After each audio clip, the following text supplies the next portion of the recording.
जय हिंद एवरीवन। आप सबका आपके YouTube चैनल राष्ट्र सेवा पे स्वागत है। आज हम 4 नवंबर के इंपॉर्टेंट करंट अफेयर्स डिस्कस करेंगे। कल 3 ऑफ नवंबर के जो भी इंपॉर्टेंट करंट अफेयर्स हैं उनको हम आज डिस्कस कर लेंगे। ऑल्दो हम संडे को भी करंट अफेयर्स डिस्कस करते हैं, बट कल की इतनी इंपॉर्टेंट न्यूज मुझे लगी नहीं, इसलिए मैंने कल का सेशन यहाँ पर आपके सामने अपलोड नहीं किया। ओके, अब कल की एक न्यूज थी जो एग्जाम पॉइंट ऑफ व्यू से कहां पर कनेक्ट हो सकती है, वो थी नंबर 1।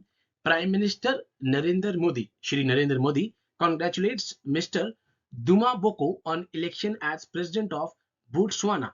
बोट्सवाना के यहाँ पे न्यूली इलेक्टेड प्रेसिडेंट को यहाँ पर कॉन्ग्रेचुलेशन दी है नरेंद्र मोदी जी ने।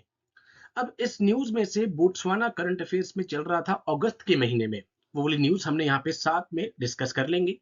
इसके अलावा एफकैट पर्सपेक्टिव से कई बार कैपिटल पूछ लेते हैं आपसे, ठीक है, इस तरह की चीजें पूछ लेते हैं। बोट्सवाना ऑफिशियली जिसका नाम है रिपब्लिक ऑफ बोट्सवाना, एक लैंड लॉक्ड कंट्री है सदर्न अफ्रीका में। नंबर 1 तो पॉइंट ये है, ठीक है। फॉर एग्जांपल अगर लैंड लॉक से मुझे याद आया कि डबल लैंड लॉक्ड कंट्री, पूरी कंट्री उसमें वर्ड में दो ही हैं। Number 1 is called Uzbekistan and number 2 Liechtenstein, ठीक है। ये दो कंट्रीज है जो कि Uzbekistan, Liechtenstein, double land locked country. That means इनके सराउंडिंग में जो कंट्रीज हैं वो भी कहीं ना कहीं लैंडलॉक्ड हैं, ठीक है। तो बोट्सवाना टोपोग्राफिकली फ्लैट है। 70% जो टेरिटरी है वो कालाहारी डेजर्ट का पार्ट है, ठीक है। जब आप अफ्रीका का मैप देखेंगे, ठीक है, तो आपको यहाँ पर ये वाला पोर्शन आराम से दिखेगा कि बोट्सवाना कहां पर फॉल कर रहा है। अब इस तरह के लास्ट टाइम यूक्रेन लगातार न्यूज में था, तो यूपीएससी ने सिविल सर्विस में यहाँ पर यूक्रेन की आसपास कौन सी बाउंड्री लग रही है, ठीक है, रशिया वाला पार्ट हो गया, तो वो आपसे पूछ लिया था। इसी तरीके से बोट्सवाना पे आपसे क्वेश्चन पूछा जा सकता है। साउथ अफ्रीका इसके साउथ में है, तो आप देख रहे हैं यहाँ पे साउथ अफ्रीका है, ठीक है। उसके बाद साउथ ईस्ट और साउथ ईस्ट में, साउथ में Namibia to the west and north. Namibia वही जहां से हम चीतास लेकर आए थे कूनो नेशनल पार्क में, ठीक है। एंड अब तो कूनो के बाद सेकंड घर भी चीता का आ गया है, Gandhi Sagar wildlife sanctuary. Zambia to the north, Zimbabwe to the north east, ठीक है। ये कुछ इसकी बाउंड्री है। अब करंट अफेयर्स में कहां पर था बोट्सवाना? सेकंड लार्जेस्ट डायमंड, जो ये अभी रिसेंटली सेकंड लार्जेस्ट डायमंड रफली 2492 कैरेट स्टोन अभी अनअर्थ हुआ था बोट्सवाना में at a mine owned by Canadian firm Lucara diamond. तो अभी ये करंट अफेयर्स में था, अगस्त 2024 की न्यूज थी। सेकंड लार्जेस्ट डायमंड यहां पर आपको मिला है बोट्सवाना में, ठीक है। तो इसी तरीके से आपको न्यूज को कैच करना है। अगर आप इसी तरीके से ज्योग्राफिकली कि उसके आसपास कौन सी फेमस लैंड बाउंड्री लग रही है, कोई वाटर बॉडी तो नहीं है, कोई स्ट्रेट तो नहीं है, तो उसके बाद ये न्यूज आपके लिए बिल्कुल लो हैंगिंग फ्रूट होगी। बहुत सिंपल तरीके से आप पेपर को क्रैक कर सकते हैं। उसके बाद कैपिटल क्या है, बिकॉज एनडीए उसमें एफकैट में कई बार हम देखते हैं कि सीधा कैपिटल पूछ लेते हैं, ठीक है। तो इस तरह की चीजें आपको पता हो।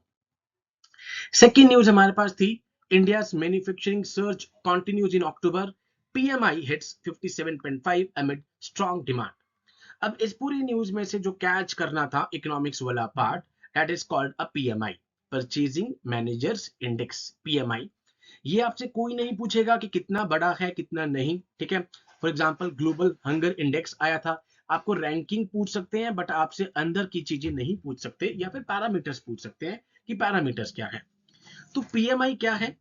पीएमआई बेसिकली एक मेजर है of prevailing direction of economic trends in manufacturing. Manufacturing में क्या इकोनॉमिक ट्रेंड्स चल रहे हैं, यहाँ पर वो चीज बता रही है पीएमआई। अब पीएमआई 0 से 100 के बीच में नंबर किया गया है, जिसमें अगर 50 से ऊपर प्रिंट होगा वो दिखा रहा है एक्सपेंशन, और उससे नीचे होगा तो कॉन्ट्रैक्शन, और 50 पे दिखा रहा है नो चेंज। ये पूरा मैप है 0 से लेकर 100 के बीच में, ये 50 है, 50 दिखा रहा है नो चेंज, 50 के नीचे कॉन्ट्रैक्शन, 50 के ऊपर एक्सपेंशन। सो बेसिकली ये ट्रेंड बता रहा है, इकोनॉमिक ट्रेंड मैन्युफैक्चरिंग में जो भी चल रहे हैं, that is called a PMI, purchasing managers index.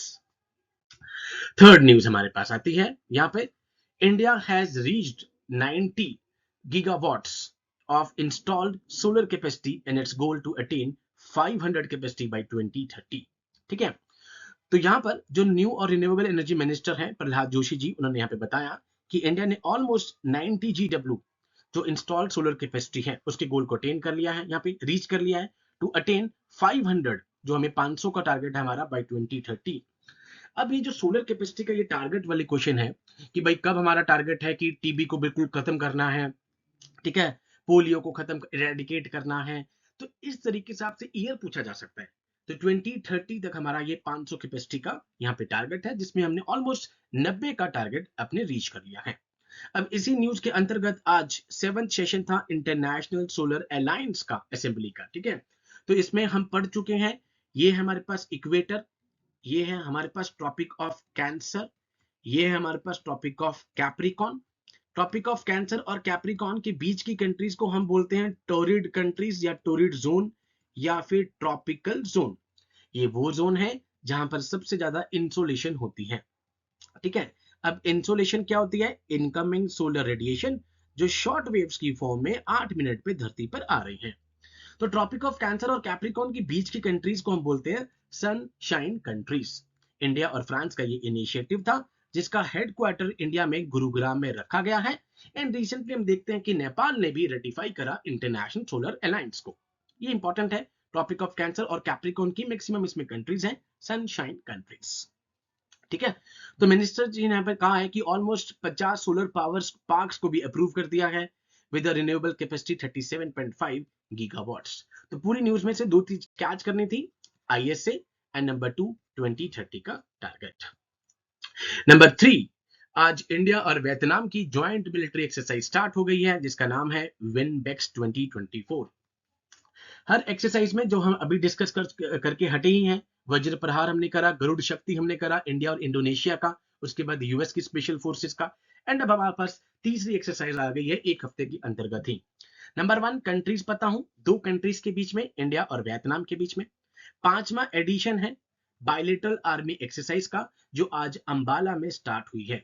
Ambala और चंडी मंदिर में ये कंडक्ट होगी आज से 4 नवंबर से 23 नवंबर 2024 तक। नाउ सेकंड थिंग, अब लास्ट टाइम अगर इस बार अंबाला और चंडी मंदिर में हुई है, दैट मींस कि ऑल्टरनेटिवली एक बार वियतनाम और एक बार इंडिया में कंडक्ट हो रही है। सो 2023 में प्रीवियसली एक्सरसाइज वियतनाम में कंडक्ट करी गई थी, इस बार ये इंडिया में कंडक्ट हो रही है। नाउ इस बार के जो एडिशन है पांचवा, उसमें हमें क्या चेंजेस देखने को मिलेंगे कि इसमें बाय सर्विस लेवल पार्टिसिपेशन मिलेगी। बाय सर्विस का मतलब क्या है? आर्मी के साथ इंडियन एयरफोर्स की भी पार्टिसिपेशन इसमें रहेगी इस बार विनबेक्स 2024 में। हर एक्सरसाइज को अभी तक आप बहुत सारी एक्सरसाइज राष्ट्रीय सेवा पे देख ही चुके होंगे। हर एक्सरसाइज का बेसिक एम क्या है? नंबर 1 तो दोनों कंट्रीज के जो बायलेटरल रिलेशनशिप हैं उनको स्ट्रेंथन करना। नंबर 2, दोनों कंट्रीज के बीच में जो बॉन्ड है उसको स्ट्रॉन्ग करना, ठीक है। नंबर 3, जो भी बेस्ट प्रैक्टिसेस हैं दोनों कंट्रीज की, वो दोनों आर्मीज आपस में शेयर कर देंगी, ठीक है। नाउ ऑपरेशनल रेडीनेस जो होगा आपस में शेयर होगा। ज्वाइंट मिलिट्री कैपेबिलिटीज को इनहांस करना है यहाँ पे, ठीक है। एंड जो हम देख रहे हैं कि chapter 7 of the United nation charter, आप हर बार देखते हैं ये चीज आती है, इन अकॉर्डेंस विद ही ये एक्सरसाइज को कंडक्ट करा जाता है।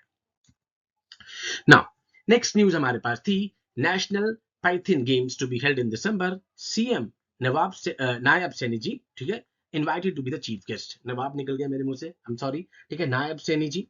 तो पहली नेशनल कल्चरल फिथियन गेम्स जो है 12 दिसंबर से 15 दिसंबर तक होंगी ताऊ देवीलाल स्टेडियम में पंचकुला में। अब इस न्यूज में क्या इंपॉर्टेंट था, ऑलमोस्ट 5000 आर्टिस्ट एथलीट्स इसमें पार्टिसिपेट करेंगे, ठीक है। इसके अलावा 15 कंट्रीज के इसमें रिप्रेजेंटेटिव होंगे इंक्लूडिंग द रशिया पार्ट। अब ये है क्या चीज? इस इवेंट के थ्रू जो भी हमारा रिच कल्चरल हेरिटेज है इंडिया का, हरियाणा का, उसको एक ग्लोबल प्लेटफॉर्म पे दिखाया जाएगा, ठीक है। तो कहीं ना कहीं क्वाइट ऑब्वियस है, जब आप एक जगह का रिच कल्चरल हेरिटेज दिखा रहे हैं तो वो टूरिज्म को बूस्ट करेगा, एंड टूरिज्म को बूस्ट करते ही इंटरनेशनल इन्वेस्टमेंट क्वाइट ऑब्वियस है पर्टिकुलर स्टेट में इंक्रीज होगी। जैसे आप देखेंगे अभी फेब के मंथ में, 1 फेब के अराउंड सूरज कुंड का एक फेस्टिवल लगता है, ठीक है। इंटरनेशनल पार्टनर्स उसमें हर बार आते हैं, तो क्वाइट ऑब्वियस एक जगह का कल्चर हेरिटेज जब शोकेस होगा तो वहां पर ग्लोबल प्लेटफॉर्म पर जब होगा तो टूरिज्म को बूस्ट करेगा, कहीं ना कहीं एम्प्लॉयमेंट जनरेशन भी इंक्रीज करेगा। Notably through this events the revival of गदा युद्ध मीन्स वॉरफेयर को यहाँ पर दिखाया जाएगा on the land of Haryana, also known as the land of Gita. पहली बार होगा ये 5000 साल में। Okay, next news, very important news. ये फेस्टिवल मैच द फॉलोइंग में आपसे पूछा जा सकता है, ठीक है। निंगोल चखोबा फेस्टिवल, ठीक है, निंगोल चखोबा फेस्टिवल, इतना आपको पता हो इस पूरी न्यूज में, और ये कहाँ का है, मणिपुर का। बस ये चीज आपको पता हो। मैच द फॉलोइंग में 3 फेस्टिवल्स आपको वो दे देंगे, एंड इधर पे स्टेट्स दे देंगे। मैच द फॉलोइंग में आपसे क्वेश्चन पूछा जा सकता है। तो पहली न्यूज तो इसमें कैच करनी थी कि मणिपुर का है। 35 फेस्टिवल है, लास्ट ईयर से आप देख रहे हैं मई में वहां पर मणिपुर में इश्यूज चल रहे थे हिल्स और वैली के, ठीक है, ये वैली वाला पार्ट है, ये हिल्स का। मीतीज और नागाज, ठीक है, और कुकीज आपस में हिल वर्सेस वैली फाइट चल रही थी, लगातार वहां पे डिस्टरबेंस क्रिएट हो गई थी, इसलिए लास्ट ईयर ये फेस्टिवल सेलिब्रेट नहीं करा गया, ठीक है। इस बार इस फेस्टिवल को सेलिब्रेट किया गया। ये बिगेस्ट फेस्टिवल है मीतीज कम्युनिटी का। अब हर साल ये फेस्टिवल होता है। This festival is held every year on the second day of the lunar month of Heiyangei of Meiteis calendar. Meiteis की जो कैलेंडर है, जो लूनर मंथ है उनका, उसके सेकेंड डे पे सेलिब्रेट किया जाता है। इस फेस्टिवल के दौरान जो मैरिड सिस्टर्स होती हैं उनकी विजिट होती हैं अपने मेटरनल होम्स पे, जहां पर वो यहाँ पर जॉयस रियूनियन करते हैं। एंड इसके अलावा आप देख रहे हैं कि आपस में गिफ्ट्स का एक्सचेंज होता है।